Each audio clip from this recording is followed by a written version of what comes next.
আসসালামু আলাইকুম এভরিওয়ান, স্বাগতম জানাচ্ছি আমার আজকের পর্বে। খুবই সহজভাবে সম্পূর্ণ নতুন ডিজাইনের ভীষণ মজার মুচমুচে একটি বিকেলের নাস্তা আজকে তৈরি করে দেখাবো। শুধুমাত্র ঘরে থাকা ময়দা অথবা আটা আর আলু দিয়ে যে ঝটপট এত মজার একটি বিকেলের নাস্তা তৈরি করা যায় তা আপনারা না তৈরি করে খেলে বুঝতেই পারবেন না। বাচ্চাদের টিফিনের জন্য কিংবা বিকেলে চায়ের আড্ডায় অতিথি আপ্যায়নে কোনো রকম ঝামেলা ছাড়াই এই রেসিপিটি একবার তৈরি করে দিলে পরিবারের বড় থেকে ছোট সকলেই খুবই পছন্দ করবে। তো আর কথা বাড়াচ্ছি না, চলুন সহজে রেসিপিটি দেখে নিচ্ছি।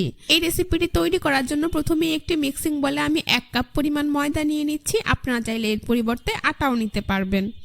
দিয়ে দিচ্ছি স্বাদ মতো লবণ, কালো জিরা দিয়ে দিচ্ছি 1/2 চা চামচ পরিমাণ, আর রান্নার রেগুলার তেল দিয়ে দিচ্ছি 1 টেবিল চামচ পরিমাণ।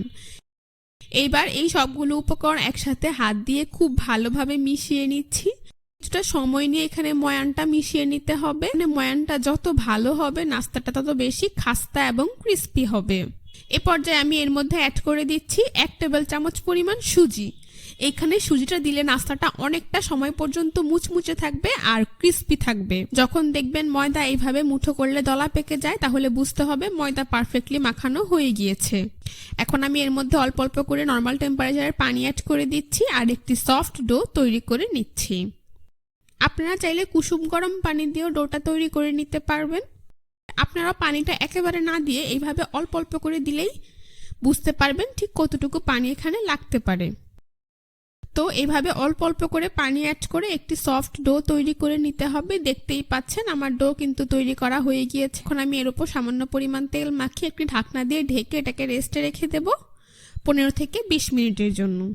তারপর অন্য একটি মিক্সিং বলে আমি মিডিয়াম সাইজের 2টি আলু এইভাবে কেটে খোসা ছাড়িয়ে সেদ্ধ করে নিয়েছি। এবার একটি গ্রেটার দিয়ে আলুগুলোকে গ্রেট করে নিচ্ছি। আপনারা চাইলে কাঁটা চামচ দিয়ে কিংবা হাত দিয়েও ম্যাশ করে নিতে পারবেন। তবে খেয়াল রাখতে হবে যেন আলুতে কোনো প্রকার আলুর দলা না থাকে। দেখতেই পাচ্ছেন আমি সবটুকু আলুই কিন্তু গ্রেটার দিয়ে খুব ভালোভাবে গ্রেট করে নিয়েছি। এবার প্রথমে আমি এর মধ্যে অ্যাড করে দিচ্ছি একটি পেঁয়াজ কুচি, কাঁচামরিচ কুচি দিয়ে দিচ্ছি 2 থেকে 3টি, ধনিয়া পাতা কুচি 1 টেবিল চামচ পরিমাণ, লবণ দিয়ে দিচ্ছি স্বাদ মতো, চাট মশলা দিয়ে দিচ্ছি 1/2 চা চামচ পরিমাণ, গরম মশলার গুঁড়ো দিয়ে দিচ্ছি 1/2 চা চামচ পরিমাণ, ভাজা জিরার গুঁড়ো দিয়ে দিচ্ছি 1/2 চা চামচ পরিমাণ, ধনিয়ার গুঁড়ো দিয়ে দিচ্ছি 1/2 চা চামচ পরিমাণ, আর চিলি ফ্লেক্স দিয়ে দিচ্ছি 1/2 চা চামচ পরিমাণ। ঝালের পরিমাণটা আপনাদের পছন্দ অনুযায়ী বাড়িয়ে কমিয়ে দিতে পারবেন। তো এই সবগুলো উপকরণ একসাথে খুব ভালোভাবে মিশিয়ে নিচ্ছি। দেখতেই পাচ্ছেন ঝটপট খুবই মজাদার একটি আলুর পুর কিন্তু আমার তৈরি করা হয়ে গিয়েছে। ফিরে এলাম 15 মিনিট পর, ঢাকনাটা উঠিয়ে নিচ্ছি। দেখতেই পাচ্ছেন আমার ডো আগে থেকে অনেকটাই সফট হয়ে গিয়েছে। এখন এটাকে আমি আরও কিছুটা সময় নিয়ে মথে নিচ্ছি। তারপর একটি বোর্ডের উপর নিয়ে নিচ্ছি। বোর্ডের উপর নিয়ে এভাবে লম্বা রোলের মতো তৈরি করে নিচ্ছি। তারপর একটি ছুরি দিয়ে এটাকে এভাবে এক পাশ থেকে কেটে 7 থেকে 8টি ভাগে ভাগ করে নিচ্ছি। এইখান থেকে একটি লেচি রেখে বাকি সবগুলোকে আমি একটি মিক্সিং বলে উঠিয়ে ঢেকে রাখবো, তা না হলে লেচিগুলো ড্রাই হয়ে যাবে। সেই ক্ষেত্রে নাস্তাগুলো পারফেক্টলি তৈরি করা যাবে না। এইবার এই লেচিটাকে এইভাবে গোল বলের মতো তৈরি করে নিচ্ছি। উপরে সামান্য পরিমাণ ময়দা ছিটিয়ে একটি বেলন দিয়ে বেলে মিডিয়াম পুরুত্বের ছোট একটি রুটি এখানে তৈরি করে নিতে হবে। আশা করি আপনারা দেখেই বুঝতে পারছেন আমার কিন্তু একটি রুটি তৈরি করা হয়ে গিয়েছে। এর পুরুত্বটা আপনাদেরকে একটু দেখিয়ে দিচ্ছি। এবার ছুরি দিয়ে রুটিটার এক পাশ থেকে মাঝ বরাবর পর্যন্ত এভাবে দাগ কেটে ডিজাইন করে দিচ্ছি। আশা করি আপনারা দেখেই বুঝতে পারছেন। পুরো রুটিতে কিন্তু এরকম ডিজাইন করা যাবে না, শুধুমাত্র রুটিটার এক পাশে এরকম দাগ কেটে ডিজাইন করে দিচ্ছি। তারপর ডিজাইন করা এই অংশের সাইডে আমি পানি লাগিয়ে নিচ্ছি। এবার রুটির অপর পাশটাকে এইভাবে ডিজাইন করা অংশের উপর ভাঁজ করে দিচ্ছি। খুব ভালো করে চেপে চারপাশটা লাগিয়ে নিচ্ছি। তারপর তৈরি করে রাখা পুর থেকে পরিমাণ মতো আলুর পুর আমি এর মাঝখানে নিয়ে নিচ্ছি। তারপর আবারও রুটিটা চারপাশে এভাবে পানি লাগিয়ে নিচ্ছি, এতে করে নাস্তাটা সিল করতে সুবিধে হবে। এবার রুটিটাকে ঠিক এইভাবে ভাঁজ দিয়ে দিচ্ছি। আপনারা একটু খেয়াল করলেই বুঝতে পারবেন একটা ভাঁজ দেওয়ার পর এই নিচের অংশ এবং সাইডের অংশটা খুব ভালোভাবে চেপে দিতে হবে যাতে করে ভাজার সময় খুলে না যায়। একইভাবে আরও একটি ভাঁজ এর উপর এইভাবে দিয়ে দিচ্ছি। দেখতেই পেলেন কত সহজে কিন্তু খুব সুন্দর ডিজাইনের একটি নাস্তা আমার তৈরি করা হয়ে গিয়েছে। এখন এটাকে আমি প্লেটে উঠিয়ে নিচ্ছি। নিচের এই পাশগুলোকে খুব ভালোভাবে চেপে দিতে হবে যাতে ভাজার সময় খুলে না যায়। এভাবে আমি সবগুলো নাস্তা তৈরি করে নেব। আপনাদের বোঝার সুবিধার্থে আরও একটি নাস্তা তৈরি করে আপনাদেরকে আমি দেখিয়ে দিচ্ছি। বাচ্চাদের টিফিনের জন্য কিংবা বিকেলের স্ন্যাক্স হিসেবে যে কোনো ধরনের বায়না পূরণ করতে এই রেসিপিটি একবার তৈরি করে দিতে পারেন। আশা করছি পরিবারের সকলে এটা খেয়ে আপনার খুবই প্রশংসা করবে আর বারবার এটাই খেতে চাইবে। খুবই সুন্দর ডিজাইনের ভীষণ মজার মুচমুচে এই নাস্তাটি একদমই সহজ উপায়ে আমি তৈরি করে দেখিয়েছি। যে কেউ চাইলেই তৈরি করে নিতে পারবে কোনো ঝামেলা ছাড়াই। তো দেখতেই পাচ্ছেন আমার আরও একটি নাস্তা তৈরি করা হয়ে গিয়েছে। আপনারা কিন্তু আপনাদের পছন্দ অনুযায়ী যে কোনো পুর দিয়ে একইভাবে নাস্তা তৈরি করে নিতে পারবেন। এখন এটাকেও আমি প্লেটে উঠিয়ে নিচ্ছি। এভাবে আমি সবগুলো নাস্তা তৈরি করে নিয়েছি। এখন নাস্তাগুলোকে ভেজে নেব। সেই জন্য চুলায় একটি কড়াইয়ে পরিমাণ মতো তেল দিয়ে তা মিডিয়াম হিটে গরম করে নিয়েছি। এইবার এই গরম তেলে একে একে নাস্তাগুলোকে দিয়ে দিচ্ছি। চুলার আঁচ মিডিয়াম টু লোতে রেখে নাস্তাগুলোকে ভেজে নিতে হবে, তা না হলে নাস্তাগুলোর বাইরের পাশ পুড়ে যাবে কিন্তু ভেতরে ভালোভাবে কুক হবে না। তো নাস্তাগুলোর এক পাশ ভাজা হয়ে গেলে এগুলোকে আমি উল্টে দিচ্ছি। এভাবেই চুলার আঁচ মিডিয়াম টু লোতে রেখে কিছুক্ষণ পর পর উল্টে পাল্টে নাস্তাগুলোকে গোল্ডেন ব্রাউন কালার এবং মুচমুচে করে ভেজে নিতে হবে। দেখতেই পাচ্ছেন আমার নাস্তাগুলো ভাজা হয়ে গিয়েছে, খুব সুন্দর কালার চলে এসেছে। এখন একটি ছাঁকনি দিয়ে এগুলোকে তেল থেকে তুলে খুব ভালোভাবে তেল ছড়িয়ে একটি নাস্তার প্লেটে উঠিয়ে নিচ্ছি।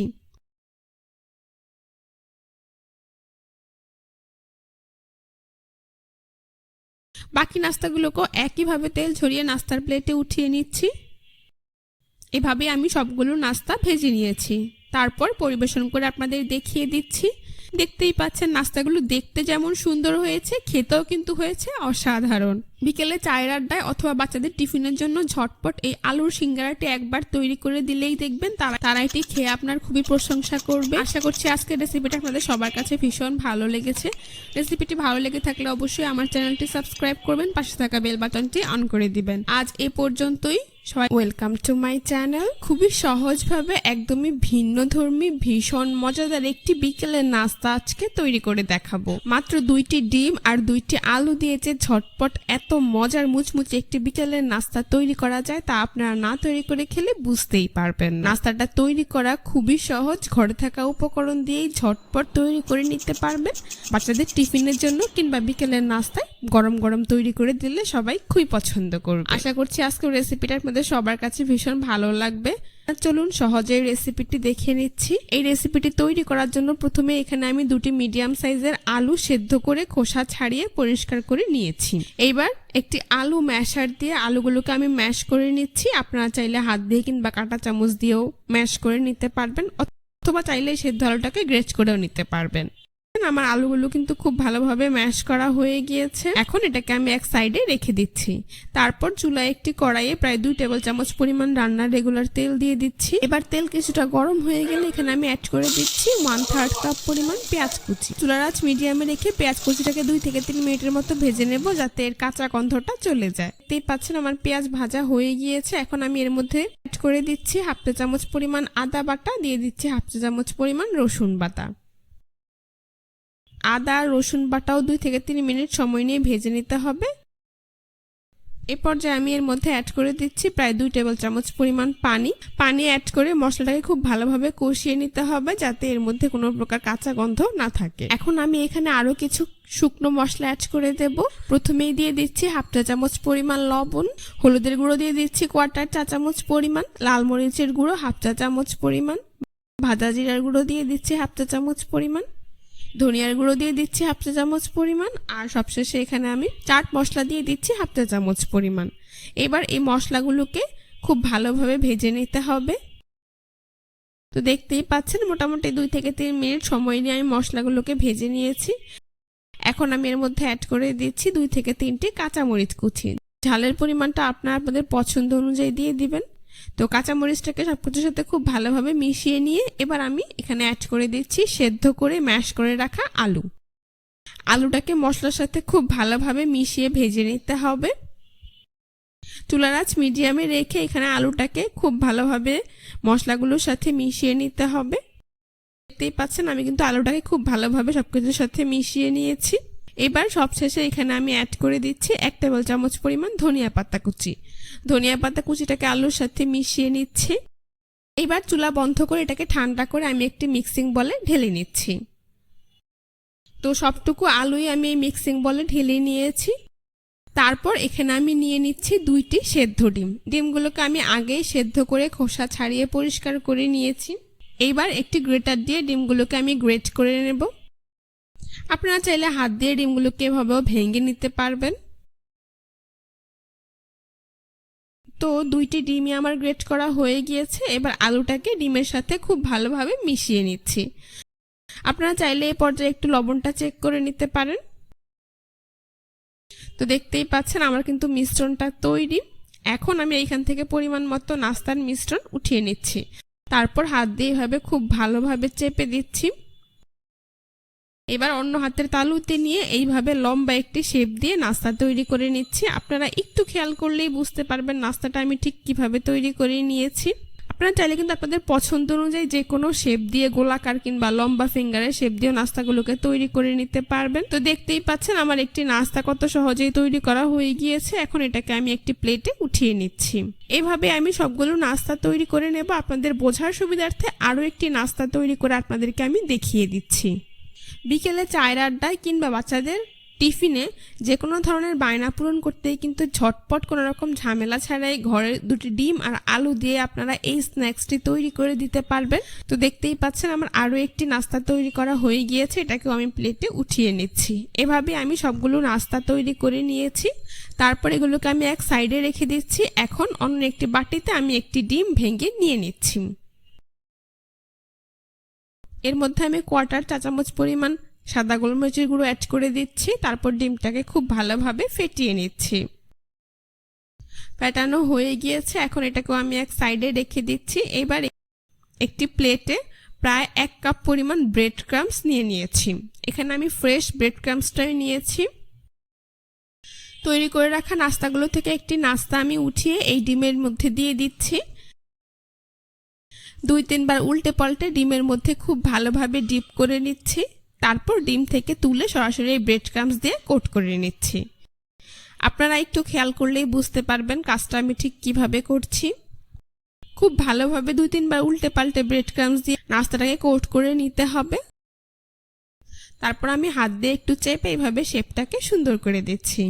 দেখতেই পাচ্ছেন আমার কত সহজেই কিন্তু একটি নাস্তা ভাজার জন্য তৈরি। এটাকে আমি প্লেটে উঠিয়ে নিচ্ছি। তো এভাবে আমি সবগুলো নাস্তা কোট করে নেব। আপনাদের বোঝার সুবিধার্থে আরও একটি কোট করে আপনাদেরকে আমি দেখিয়ে দিচ্ছি। আপনারা চাইলে নাস্তাটাকে ডাবল কোট করেও খেতে পারবেন, অর্থাৎ একবার কোট করার পর আবারও ডিমের মিশ্রণে ডিপ করে ব্রেড ক্রাম্বস দিয়ে কোট করে নিতে পারবেন। তবে একবার কোট করে নিলেও চলবে। এই পর্যায়ে নাস্তাগুলো কোট করা হয়ে গেলে আপনারা চাইলে যে কোনো এয়ারটাইট বক্সে রেখে এটাকে ডিপ ফ্রিজে সংরক্ষণ করতে পারবেন প্রায় 15 থেকে 20 দিন পর্যন্ত। আর যখনই খেতে মন চাবে ভাজার কিছুক্ষণ আগে নামিয়ে ভেজে নিয়ে খেতে পারবেন। নাস্তাগুলোকে আমি ভেজে নেব। সেই জন্য চুলায় একটি প্যানে পরিমাণ মতো তেল দিয়ে তা মিডিয়াম হিটে গরম করে নিয়েছি। এবার এই গরম তেলে একে একে নাস্তাগুলোকে দিয়ে দিচ্ছি। চুলার আঁচ মিডিয়ামে রেখে কিছুক্ষণ পর পর অনবরত উল্টে পাল্টে নাস্তাগুলোকে ভেজে নিতে হবে। তা না হলে নাস্তার বাইরের পাশ পুড়ে যাবে কিন্তু ভেতরে ভালোভাবে কুক হবে না। তো দেখতেই পাচ্ছেন কিছুক্ষণ পর পর উল্টে পাল্টে নাস্তাগুলোকে আমি গোল্ডেন ব্রাউন কালার এবং মুচমুচে করে ভেজে নিয়েছি। এবার আমার নাস্তাগুলো ভাজা হয়ে গিয়েছে। এখন একটি ছাঁকনি দিয়ে এগুলোকে তেল থেকে তুলে নিচ্ছি। খুব ভালো করে তেল ঝরিয়ে একটি নাস্তার প্লেটে কিচেন টিস্যুর উপর উঠিয়ে নিচ্ছি। এতে করে অতিরিক্ত তেলটা কিচেন টিস্যুতে অ্যাবজর্ব হয়ে যাবে। বাকি নাস্তাগুলোকে আমি একইভাবে তেল ঝরিয়ে নাস্তার প্লেটে উঠিয়ে নিচ্ছি। এভাবে আমি সবগুলো নাস্তা ভেজে নিয়েছি। তারপর পরিবেশন করে আপনাদের দেখিয়ে দিচ্ছি। দেখতেই পাচ্ছেন নাস্তাগুলো দেখতে মাশাআল্লাহ কতটা সুন্দর হয়েছে, আর এটা খেতেও কিন্তু হয়েছে অসাধারণ। বাচ্চাদের টিফিনের জন্য বিকেলে চায়ের আড্ডায় কিংবা অতিথি আপ্যায়নে কোনো রকম ঝামেলা ছাড়াই ঝটপট ঘরে থাকা 3 থেকে 4টি উপকরণ দিয়ে আজকের এই বিকেলের স্ন্যাক্সটি আপনারা তৈরি করে নিতে পারবেন। আশা করছি আজকের রেসিপিটা আপনাদের সবার কাছে ভীষণ ভালো লেগেছে। রেসিপিটি ভালো লেগে থাকলে অবশ্যই আমার চ্যানেলটি সাবস্ক্রাইব করে দিবেন, পাশে থাকা বেল বাটনটি অন করে দিবেন। আজ এ পর্যন্ত, সবাই ভালো থাকবেন, সুস্থ থাকবেন। আল্লাহ হাফেজ।